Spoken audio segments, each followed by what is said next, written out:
Hello guys, good afternoon everyone. Welcome to 21st Century IAS Academy online Indian economic classes in Telugu. So మనం budgeting అనే ఒక కొత్త చాప్టర్ని మొదలుపెట్టాం. ఇంతకుముందు చూసినటువంటి చాప్టర్కి అనుసంధానంగానే ఈ చాప్టర్ని మనం మాట్లాడుతున్నాం. అయితే బడ్జెటింగ్ చాప్టర్లో టైప్స్ ఆఫ్ బడ్జెట్స్ గురించి మాట్లాడతామని, అలాగే అందులో కొన్ని రకాల బడ్జెట్ల గురించి ఆల్రెడీ మనం నిన్న మాట్లాడుకోవడం జరిగింది. ఈ డయాగ్రామ్ కనుక మీరు చూస్తే నిన్న మనం ట్రెడిషనల్ బడ్జెటింగ్, ఈ బేస్ బడ్జెటింగ్ అనే దాని స్థానంలో నేను ట్రెడిషనల్ బడ్జెటింగ్ గురించి మాట్లాడాను, సాంప్రదాయపు బడ్జెట్. అలాగే ఇక్కడ అవుట్కమ్ బడ్జెట్ గురించి మాట్లాడతానని చెప్పాను. అలాగే జీరో బేస్డ్ బడ్జెటింగ్, నాకు తెలిసి ఈ రెండు కూడా మనం ఫినిష్ చేసాం. ఇప్పుడు అవుట్కమ్ బడ్జెట్ ఒకటి, అలాగే ఇంక్రిమెంటల్ బడ్జెట్ ఒకటి, కైజన్ బడ్జెటింగ్ ఒకటి, ఈ మూడు కనుక మనం పూర్తి చేస్తే ఈ చాప్టర్ మనకి పూర్తవుతుంది. సో అందులో భాగంగా నిన్న చూసినటువంటి ట్రెడిషనల్ బడ్జెటింగ్ ఇది. అలాగే దాని తర్వాత అంశం జీరో బేస్డ్ బడ్జెటింగ్ అనేదైతే ఉందో ఇది జీరో బేస్డ్ బడ్జెటింగ్. ఆల్రెడీ మనం నిన్న దీన్ని పూర్తి చేయడం జరిగింది, జీరో బేస్డ్ బడ్జెటింగ్ని.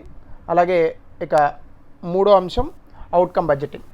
అయితే నిన్న అవుట్కమ్ బడ్జెటింగ్ గురించి మాట్లాడుతూ నేను ఆల్రెడీ చెప్పడం జరిగింది, 2005-06 సంవత్సరంలో కాంగ్రెస్ ప్రభుత్వం అధికారంలో ఉన్నప్పుడు పి చిదంబరం ఆయన ఆర్థిక మంత్రిగా ఉన్నప్పుడు మొట్టమొదటిసారిగా ఈ అవుట్కమ్ బడ్జెట్ని ప్రవేశపెట్టడం జరిగింది. అవుట్కమ్ బడ్జెట్ అంటే ఏ రంగానికి ఏ నిధులు కేటాయిస్తున్నాం అని కాకుండా మనం కేటాయించినటువంటి నిధులకు గాను ఫలితాలు ఎంతవరకు వచ్చాయి అనేటటువంటి దానికి ఎక్కువగా ప్రాధాన్యత ఇస్తూ ఉంటాం. అలాగే ఈ అవుట్కమ్ బడ్జెట్లో మొదటిసారిగా పి చిదంబరం గారు చెప్పినటువంటి అంశం కూడా అదే. అవుట్లేస్ అంటే ఏంటి? మనం ఇచ్చేటటువంటి కేటాయింపులు. సో అవుట్లేస్ అవసరం లేదు, మనకు కావాల్సింది అవుట్కమ్స్. అంటే మనం ఎంత వనరులు కేటాయిస్తున్నాం అనే దానికన్నా మనకి ఎన్ని ఫలితాలు వస్తున్నాయి అనేది బాగా ప్రాముఖ్యత ఉన్నటువంటి అంశం. సో జనాలకి కూడా అదే కావాలి, ఫలితాలు ఎంత వస్తున్నాయి అనేది. స్త్రీ శిశు సంక్షేమ శాఖకి మీరు 1,00,000 కోట్లు ఇస్తున్నా కూడా అందులో ఉన్నటువంటి ఆ వ్యక్తులకి ఎంతవరకు ఫలితాలు అందుతున్నాయి. అలాగే విద్యాశాఖకి 70,000 కోట్లు ఇస్తున్నా కూడా విద్యాశాఖలో నాణ్యత, నవకల్పన అనేవి ఎలా జరుగుతున్నాయి. ఈ అంశాలకు కనుక మనం ఎక్కువగా ప్రాధాన్యత ఇస్తే దాన్ని అవుట్కమ్ బడ్జెట్ అని పిలుస్తున్నాం. అయితే ఈ అవుట్కమ్ బడ్జెట్లో జనరల్గా ట్రెడిషనల్ అంటే సాంప్రదాయ బడ్జెట్ నుంచి అలాగే ఈ అవుట్కమ్ బడ్జెట్కి గల తేడాలు ఏంటి అనే విషయాన్ని మనం ఒక్కసారి కనుక చూస్తే, ట్రెడిషనల్ మేనేజ్మెంట్ అప్రోచ్లో ఏముంటుంది, మనం ఎక్కువగా మనం చేసేటటువంటి పనులు ఏవైతే ఉంటాయో యాక్టివిటీస్, కార్యాచరణలు, వాటిపైన ఎక్కువగా మనం ఫోకస్ చేస్తూ ఉంటాం. అలాగే ఇన్పుట్స్ పైన చేస్తూ ఉంటాం. అంటే మనం చేయాలని అనుకున్న విషయాల్ని చేశామా లేదా అంతే. అయితే ఈ రిజల్ట్ బేస్డ్ మేనేజ్మెంట్ అప్రోచ్లో ఏముంటుందంటే ఫోకస్ ఆన్ ద రిజల్ట్స్, అంటే ఫలితాలపైన ఎక్కువగా మనం దృష్టి పెడుతుంటాం. Inputs used on the activities conducted, అంటే సో వాట్ అంటే ఏం జరిగింది, మనం ఎంత ఖర్చు పెడుతున్నాం అనేది కాదు, ఎంత ఫలితం మనకి బయటకు వస్తుంది అనే దానిపైన ఎక్కువగా ప్రాధాన్యత ఇస్తూ ఉంటాం.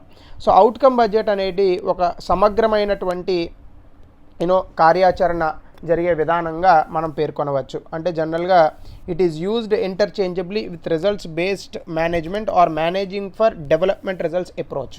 ఎందుకు అంటే మన దేశంలో మీరు కనుక చూస్తే చాలామంది ఆర్థికవేత్తలు కానీ అలాగే రాజకీయ పార్టీల్లో ఉన్నటువంటి కొందరు వక్తలు కానీ ఏం చెప్తారంటే, మన దేశంలో ఎక్కువగా అభివృద్ధి జరగకపోవడానికి కారణం ప్రణాళికను తీసుకురావడమే అనే ఒక విషయాన్ని చాలాసార్లు చెప్పడం జరిగింది.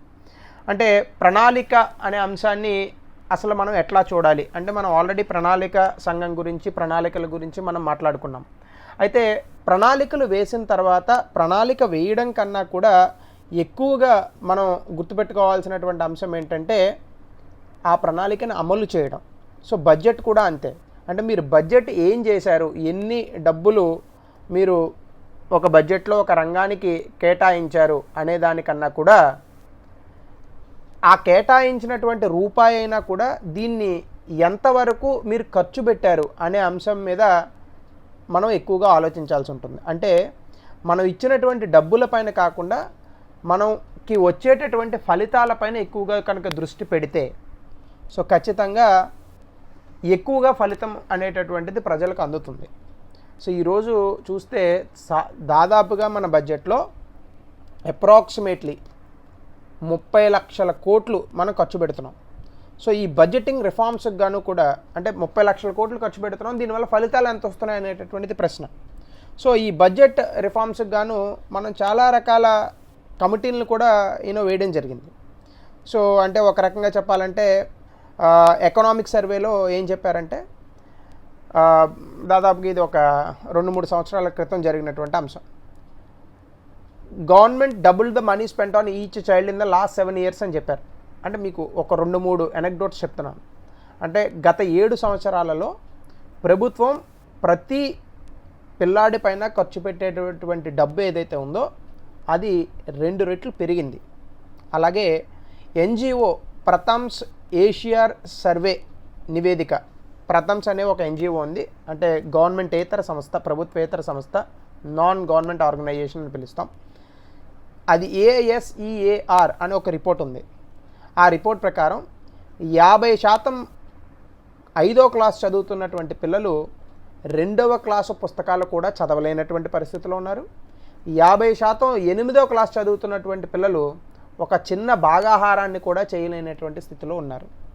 అయితే ఇటువంటి రిపోర్ట్లు చూసిన తర్వాత కూడా ప్రభుత్వం తన బడ్జెట్లో భాగంగా గత సంవత్సరం ఎంతైతే బడ్జెట్ డబ్బులు కేటాయించారో దానికన్నా ఎక్కువ శాతంగా డబ్బులు కేటాయిస్తుంది.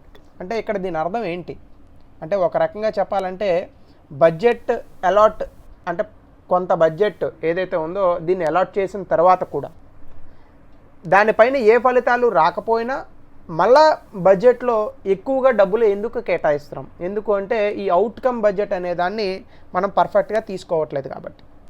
సో అది కూడా మనం గుర్తుపెట్టుకోవాల్సినటువంటి అంశం. సో ఒక రకంగా మనం మాట్లాడితే ఈ బడ్జెటింగ్ రిఫార్మ్స్ అనే దాన్ని ఇంకాస్త గట్టిగా మనం ప్రాధాన్యత ఇచ్చి వీటి గురించి చూడాలి. అంటే అవుట్కమ్ బడ్జెట్లో ఫర్ ఎగ్జాంపుల్ మీరు చూస్తే దాదాపుగా ఈ అవుట్కమ్ బడ్జెట్ అనేది పక్కన పెట్టండి. సాధారణంగా మీరు బడ్జెట్లో చూస్తే కనుక ఇప్పటి వరకు ప్రభుత్వం నడిపిస్తున్నటువంటి సంక్షేమ పథకాలు 350 సంక్షేమ పథకాలు పైగా ఉన్నాయి ఓన్లీ కేంద్ర ప్రభుత్వంలో, కేవలం కేంద్ర ప్రభుత్వంలో. రాష్ట్ర ప్రభుత్వాల కిందకు వస్తే ఇంతకన్నా ఎక్కువే ఉన్నాయి. మరి ఇన్ని సంక్షేమ పథకాలు నడుస్తున్నా కూడా 72 సంవత్సరాల స్వతంత్ర భారతంలో ఇంకా ఎంతమంది పేదవాళ్ళు మన దేశంలో ఉన్నారు అనే ఒక చిన్న ప్రశ్న వేసినప్పుడు పేదరికం అనే చాప్టర్లో చూసాం, ఇంకా 22 నుంచి 28% మంది ప్రజలు మన దేశంలో ఇంకా బిలో పోవర్టీ లైన్, ఈ పేదరిక రేఖ కిందనే, దారిద్ర్య రేఖ కిందనే నివసిస్తున్నారు. అంటే దీన్ని బట్టి మనకు క్లియర్గా తెలుస్తుంది మనం 350 సంక్షేమ పథకాలు పెట్టినా కూడా, అమలు చేస్తున్నా కూడా దాని ద్వారా మనకు వచ్చేటటువంటి ఫలితాలు మనం అనుకున్న స్థాయిలో రావడం లేదు. సో కాబట్టి ఇక్కడ మనం గుర్తుపెట్టుకోవాల్సింది ఏంటి, ఇక్కడ ఎన్ని డబ్బులు మనం ఎలకేట్ చేస్తున్నాం అన్నది ప్రశ్న కాదు, దాని ద్వారా మనకి ఎన్ని ఫలితాలు వస్తున్నాయి అన్నది చాలా పెద్ద ప్రశ్న. సో దానికి అనుగుణంగానే మనం రాబోయే కాలంలో ఈ విధి విధానాలను ఖచ్చితంగా తీసుకురావాల్సినటువంటి ఒక ఆవశ్యకత ఎంతైనా ఉంది. అలాగే ఇంకొకటి మనం కనుక చూస్తే ఈ బడ్జెటింగ్ పార్ట్లో అవుట్కమ్ బడ్జెట్లోనే ఈ అవుట్కమ్ బడ్జెట్ వల్ల మనకు వచ్చేటటువంటి బెనిఫిట్స్ ఏంటి అనే ఒక విషయాన్ని కూడా మనం చూడాలి.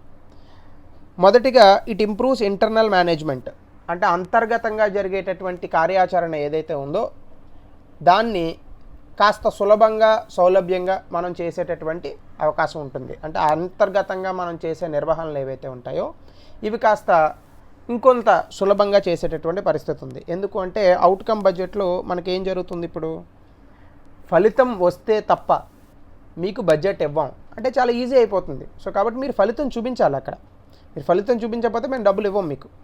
సో ఆ రకంగా ఇది మనం చూడాలి. అలాగే ఇక రెండవది ఏంటి, share successes and win public support. అంటే ఇక్కడ దాని విషయం ఏంటి, ఇప్పుడు ఒక విద్యాశాఖ మంత్రి గారు ఉన్నారు, ఆయన 70,000 కోట్లు అడిగాడు.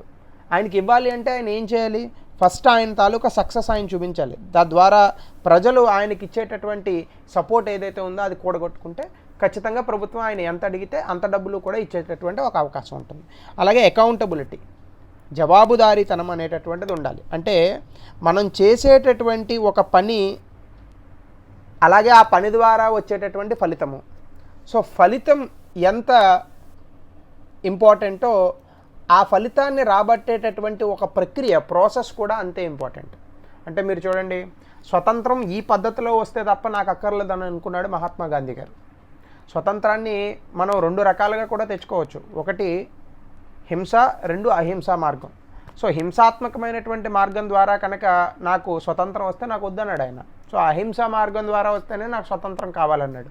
సో అంటే ఏంటి, ఫలితం కన్నా కూడా ఆ ఫలితాన్ని చేకూర్చేటటువంటి ప్రక్రియకి ఎక్కువగా ప్రాముఖ్యత అనేటటువంటిది ఉంటుంది. సో ఆ రకంగానే ఈ అకౌంటబిలిటీ అంటే మీరు ఈ ఫలితాలను తీసుకొస్తున్నారంటే ఏ ప్రక్రియ ద్వారా తీసుకొస్తున్నారు అనేదానికి ఆ జవాబుదారీతనం కూడా ఉండాలి. సో అవుట్కమ్ బడ్జెట్లో ఇవన్నీ కూడా పార్ట్గా ఉంటాయి. అలాగే తదుపరి అంశం ఈ benefits of outcome budget. So ఇందాక చెప్పిందే మరొకసారి, identify high and poor performing programmes. అంటే దాని అర్థం ఏంటి, ఇప్పుడు 350 సంక్షేమ పథకాలు మన దేశంలో ఉన్నాయని చెప్పాను. సో ఇప్పుడు అవుట్కమ్ బడ్జెట్లో భాగంగా మనం ఏం చేస్తాం, ఈ 350 సంక్షేమ పథకాల్లో ఏ సంక్షేమ పథకం మనం అనుకున్నట్టుగా ఫలితాలను ఇస్తుంది అనే ఒక అంచనా వేస్తాం. అంటే ఇప్పుడు ఒక సంక్షేమ పథకం పెడుతున్నామంటే దానికి కొన్ని లక్ష్యాలు ఉంటాయి. ఇప్పుడు చూడండి, ఫుడ్ సెక్యూరిటీ యాక్ట్ అని ఉంది, అంతే కదా. దీని తాలూకా లక్ష్యం ఏం కావాలి, దేశంలో ఉన్నటువంటి ప్రజలకి ఎంతమంది అయితే ఈ ఫుడ్ సెక్యూరిటీ యాక్ట్ ఆహార భద్రతా చట్టం కిందకు వస్తారో 67% జనాభా వస్తుంది దాదాపుగా. ఈ 67% జనాభాకి గాను రైట్ దాదాపుగా 60% వస్తుంది. ఆ 67% జనాభాకి గాను ఈ పౌష్టికాహార లోపం అనే సమస్యను దూరం చేసి ఆహార భద్రత కల్పిస్తున్నామా లేదా. సో ఒకవేళ కల్పిస్తే ఇది ఖచ్చితంగా హై ప్రియారిటీ ఉన్న ప్రోగ్రామ్. సో కాబట్టి దానికి మనం ఎక్కువగా డబ్బులు కేటాయించాలి. అలాగే కంపేర్ బడ్జెట్ ఆప్షన్స్. రెండవది ఏంటి, కంపేర్ బడ్జెట్ ఆప్షన్స్ అంటే ఇప్పుడు మీకున్నటువంటి ఈ చాయిసెస్ ఏవైతే ఉన్నాయో, ఆప్షన్స్ అంటే ఎంపికలు ఏవైతే ఉన్నాయో దాన్ని ఒక్కసారి సరిపోల్చి చూడడం మిగిలిన అంశాలతో. సో ఆ బడ్జెట్ ఆప్షన్స్ కంపేర్ చేయడం అంటే ఏంటి, ఏది ప్రియారిటీ ఉంది దానికి ఎక్కువగా డబ్బులు ఇస్తాం, ప్రియారిటీ లేని వాటికి తక్కువగా ఇస్తాం. అలాగే ప్రొవైడ్ ఎన్హాన్స్డ్ అకౌంటబిలిటీని పెంచాలి. అంటే ఏంటి, పారదర్శకతను అలాగే జవాబుదారీతనాన్ని మనం పెంచాలి. పారదర్శకత, జవాబుదారీతనం అంటే మీరు ఖర్చు పెట్టే ప్రతి రూపాయి కూడా ఏ రకంగా ఖర్చు పెడుతున్నారు అనే దానికి ఇక్కడ ప్రాముఖ్యతను ఇవ్వాల్సి ఉంటుంది. అలాగే మరొకటి ఏంటి, high degree of public transparency. ఇందాక చెప్పినట్టుగానే ట్రాన్స్పరెన్సీ అంటే పారదర్శకత, అకౌంటబిలిటీ అంటే జవాబుదారీతనం. అలాగే create economies of scale for like programmes. Economies of scale అంటే ఒక వ్యక్తికి ఒక ప్రోగ్రాం చేసే కన్నా 5 వ్యక్తులకి మనం చేస్తే అక్కడ మారుతుంది. ఇది మీకు రంగరాజన్ గారు కమిటీ ఇచ్చిన రిపోర్ట్ ఆధారంగా నేను ఇంతకుముందు ఎకనామీస్ ఆఫ్ స్కేల్ గురించి మాట్లాడాను. సో అలా ప్రోగ్రాములు కూడా ఒక ప్రోగ్రాంలో ఎక్కువ మందికి సౌలభ్యం కలిగేలాగా ఈ ప్రోగ్రామ్స్ అనేటటువంటివి చేయాలి. సో ఆ రకంగా చూస్తే ఈ అవుట్కమ్ బడ్జెట్లో చాలా ఎక్కువగా బెనిఫిట్స్ అనేవి మనకు కనిపిస్తాయి.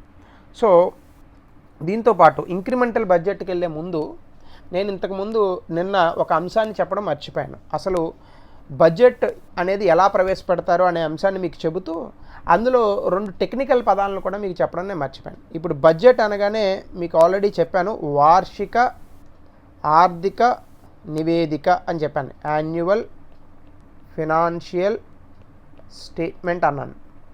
సో దీన్ని బడ్జెట్ రూపంలో ఆర్టికల్ 112 రాజ్యాంగం ఆధారంగా మనం ప్రవేశపెడతాం.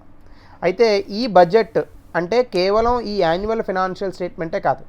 ఈ యాన్యువల్ ఫినాన్షియల్ స్టేట్మెంట్ అంటే ఏంటి, ఇందులో మనం ఏం చెప్తామంటే మనకి వ్యయం ఎంత అవుతుంది, అంటే ఖర్చు ఎంత అవుతుంది, అలాగే ఆదాయం ఎంత వస్తుంది, ఇది ఈ విషయాలు ఇక్కడ చెప్తాం.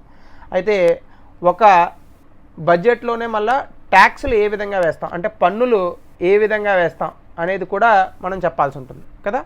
సో దాన్ని మనం ఏమంటామంటే ఫినాన్స్ బిల్ అంటాం.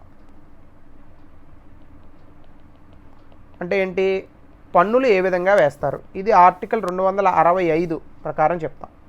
దీని తర్వాత మీకు ఇందాక చెప్పింది ఏంటి, ప్రభుత్వానికి వ్యయం ఎంత చేస్తున్నా కూడా ప్రభుత్వానికి వచ్చే ఆదాయం ఏదైతే ఉందో ఈ ఆదాయాన్ని మాత్రం ప్రభుత్వం ఖర్చు పెట్టలేదు.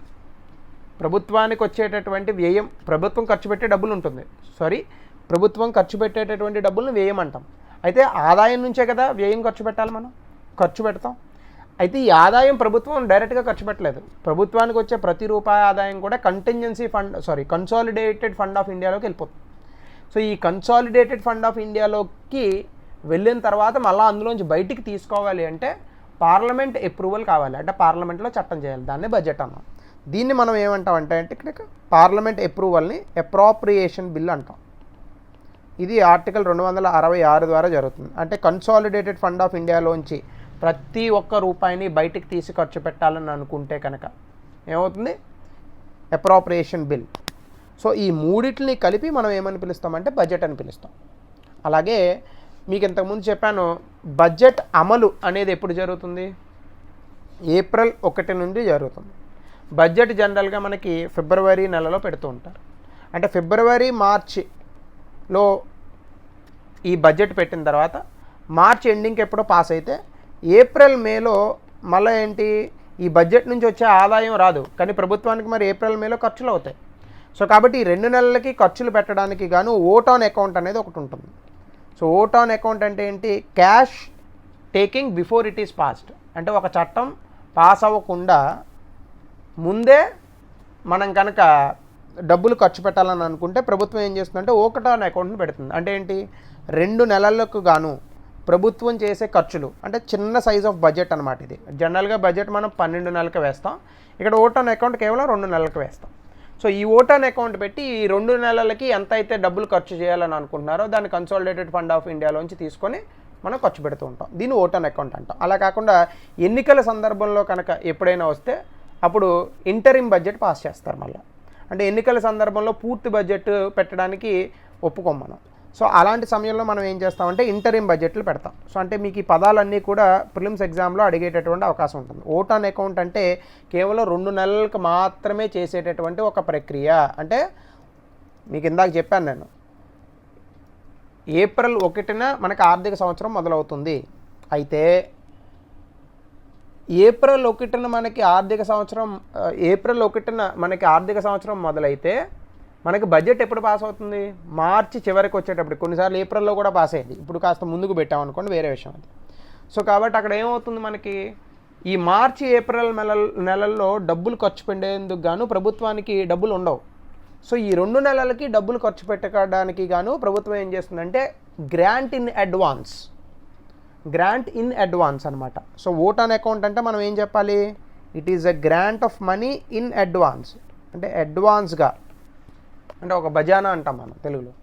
సో అడ్వాన్స్గా డబ్బులు తీసుకొని షార్ట్ టర్మ్ ఎక్స్పెండిచర్లు, అంటే తక్కువ కాలంలో పెట్టేటటువంటి వ్యయాలు ఏవైతే ఈ 2 నెలలకు కానీ ఉంటాయో దీన్ని జనరల్గా తీసుకుంటుంటారు. ఇది జనరల్గా మనం 2 నెలలకు గాను పెడుతూ ఉంటాం.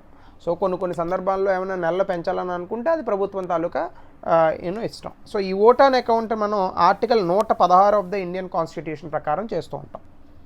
సో కాబట్టి మీరు గుర్తుపెట్టుకోవాల్సిన విషయం ఏంటంటే కన్సాలిడేటెడ్ ఫండ్ ఆఫ్ ఇండియాలోంచి ఏ ఒక్క రూపాయినన్నా కూడా ప్రభుత్వం బయటకు తీసి ఖర్చు పెట్టాలని అనుకుంటే ఖచ్చితంగా పార్లమెంట్ అప్రూవల్ అనేది ఉండాలి. ఆ పార్లమెంట్ అప్రూవల్నే మనం బడ్జెట్ అంటున్నాము. సో తీసుకొని ఖర్చు పెట్టాలనే దాన్నే మనం అప్రాప్రియేషన్ బిల్ అంటాం. ఈ అప్రాప్రియేషన్ బిల్ బడ్జెట్లో భాగంగానే పెడతాం. సో ఈ అప్రాప్రియేషన్ బిల్ పాస్ అయిన తర్వాత ప్రెసిడెంట్ దానికి సిగ్నేచర్ పెట్టిన తర్వాత మాత్రమే ప్రభుత్వం డబ్బులు తీసి ఖర్చు పెట్టేది ఉంటుంది. సో ఇది ఒక ప్రొసీజర్ మనకి.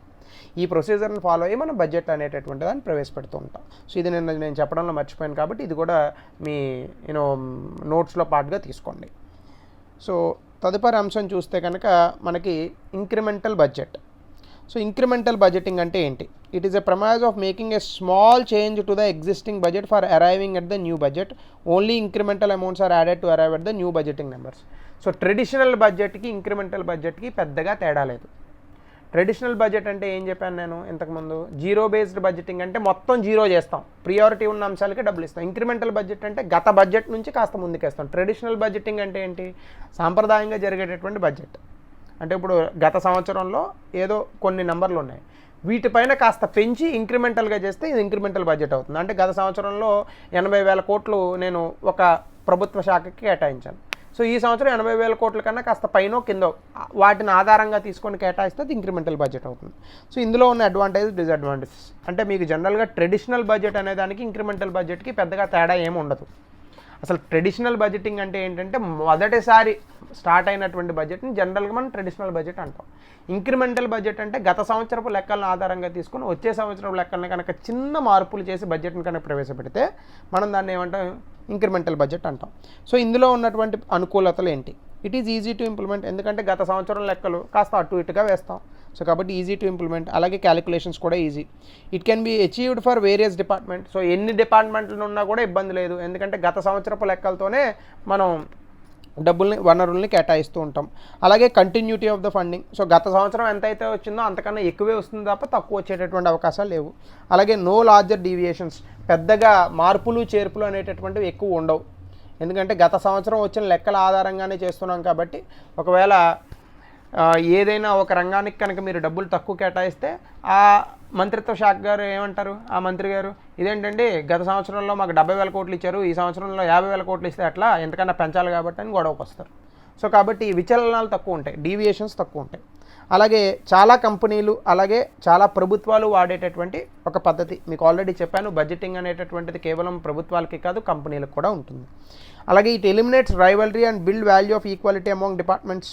సో పెద్దగా ఒక శాఖ మరొక శాఖ ఇబ్బందులు పడి కొట్టుకునేటటువంటి అవకాశం ఉండదు. మీ శాఖ ఎంత ఇచ్చారా, మా శాఖ ఎంత ఇచ్చారని కొట్టుకునేటటువంటి అవకాశం ఉండదు.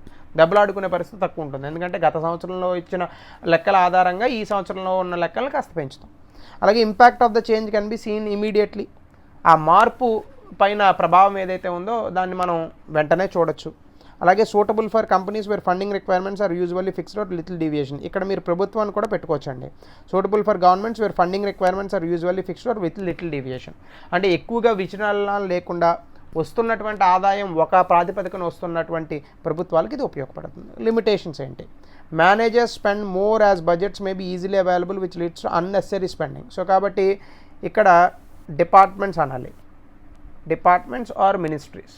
అంటే ఈ మంత్రిత్వ శాఖలు కానీ ఈ డిపార్ట్మెంట్స్ కానీ వీళ్ళందరూ ఏం చేస్తారు, గత సంవత్సరంలో కన్నా ఎక్కువ కేటాయింపులు రావాలి కాబట్టి ఎంతైతే డబ్బులు కేటాయిస్తారో వాటిని విచ్చలవిడిగా వాడేసేటటువంటి ఒక అవకాశం ఉంటుంది, లేదా అటువంటి ఒక పరిస్థితి తలెత్తుతుంది.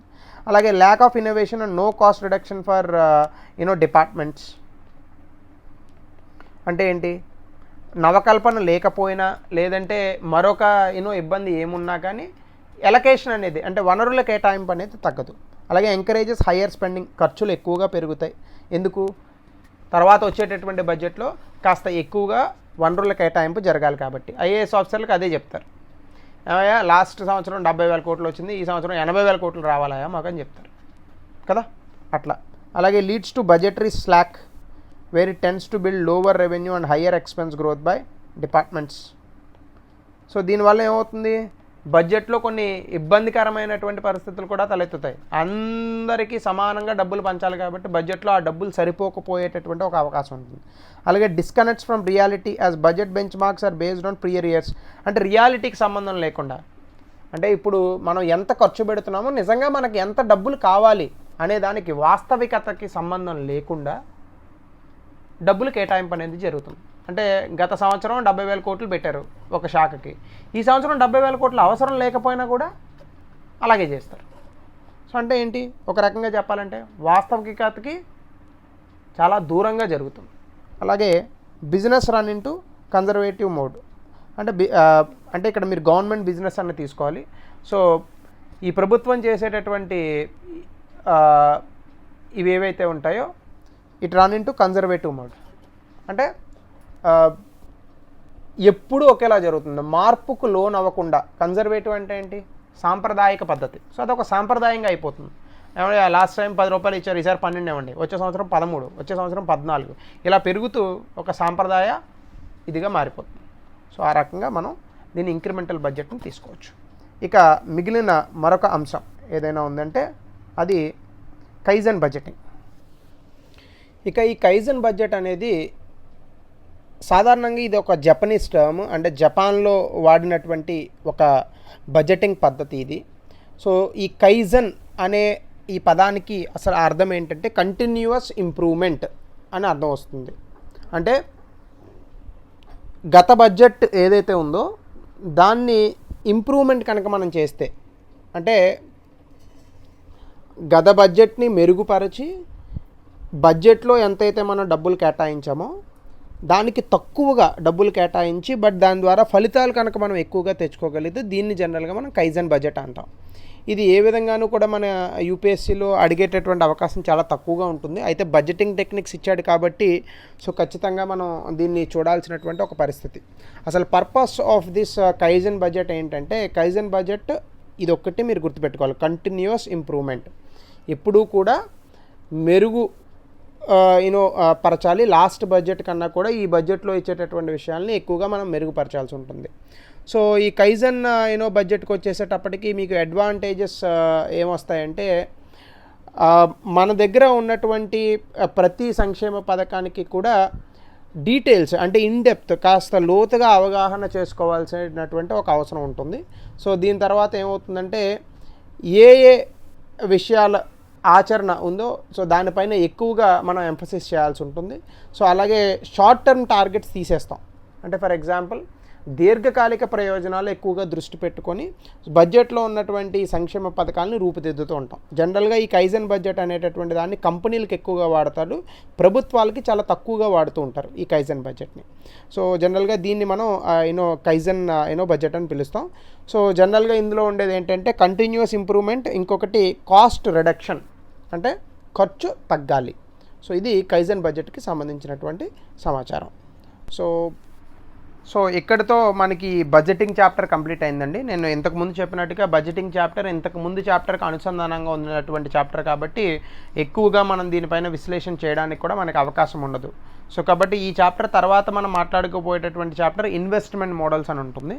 అది కాస్త కష్టంగా ఉన్నటువంటి చాప్టర్ అయినప్పటికీ కూడా నేను మళ్ళీ ఫినిష్ చేస్తాను. అందులో మనం సోషలిజం గురించి, మళ్ళీ మిక్స్డ్ ఎకనామీ అనేది ఎందుకు తీసుకున్నాం అన్న దాని గురించి, దాంతోపాటు హర్రోడ్ దోమర్ మోడల్ గురించి, లూవిస్ మోడల్ గురించి, ఇటువంటి మోడల్స్ గురించి, పీపీపీ గురించి, పబ్లిక్ ప్రైవేట్ పార్ట్నర్షిప్ గురించి మనం మాట్లాడుకుంటాం. సో దాని తర్వాత మరొక చాప్టర్ బాగా ఇంపార్టెన్స్ ఉన్నటువంటి చాప్టర్ ఏదన్నా ఉంది అంటే ఫారెన్ ఇన్స్టిట్యూషన్స్ గురించి ఒక చాప్టర్ ఉంది. అంటే బైలేటరల్ ఇన్స్టిట్యూషన్స్, అలాగే foreign institutions like world bank గురించి కానీ, ఐఎంఎఫ్, బ్రిక్స్ అవన్నీ కూడా మాట్లాడుకుంటాం. సో దాని తర్వాత వచ్చే చాప్టర్లో కాస్త జాగ్రఫీ ఓరియంటెడ్ ఒక చాప్టర్ ఉంది మనకి. అదేంటంటే ఈ ఫుడ్ క్రాపింగ్ సిస్టమ్స్, అలాగే ఇరిగేషన్ సిస్టమ్స్ దానిపైన, అలాగే ఫుడ్ ప్రాసెసింగ్ ఇండస్ట్రీస్, ఇవి చాలా కూడా ఈజీగా ఉన్నటువంటి చాప్టర్లు. సో ఎక్కువగా మనం ఇబ్బంది పడేటటువంటి చాప్టర్లు అయితే కాదు. సో అయితే ఇక్కడతో మీకు దాదాపుగా 85% సిలబస్ కంప్లీట్ అయింది. సో ఇప్పటి వరకు మీకు ఇచ్చిన సిలబస్ పైన నోట్స్ తీసుకొని కాస్త చదివే ప్రయత్నం చేయండి. వీటిపైన ఇచ్చినటువంటి క్వశ్చన్స్ని కూడా ఒకసారి మీరు ప్రాక్టీస్ చేయండి. ఎందుకంటే మోస్ట్ ఆఫ్ ద క్వశ్చన్స్ ఇప్పటి వరకు మనం డీల్ చేసినటువంటి చాప్టర్లోంచే వస్తాయి. ఈ కింద ఇంకా మనం చెప్పుకోబోయేటటువంటి చాప్టర్ల నుంచి కొంత తక్కువగా వచ్చే అవకాశం ఉంది. సో కాబట్టి దయచేసి ఈ చాప్టర్స్ అన్నీ కూడా మీరు చదువుకోండి. మీ అందరికీ మెటీరియల్ అందిందనే నేను అనుకుంటున్నాను. సో ఇచ్చినటువంటి నోట్స్ ఇవన్నీ కూడా కాస్త చదివే ప్రయత్నం చేయండి. సో ఖచ్చితంగా మన యూపీఎస్సీకి ఇవన్నీ కూడా ఖచ్చితంగా కనిపిస్తాయి యూపీఎస్సీ ప్రశ్నలో భాగంగా.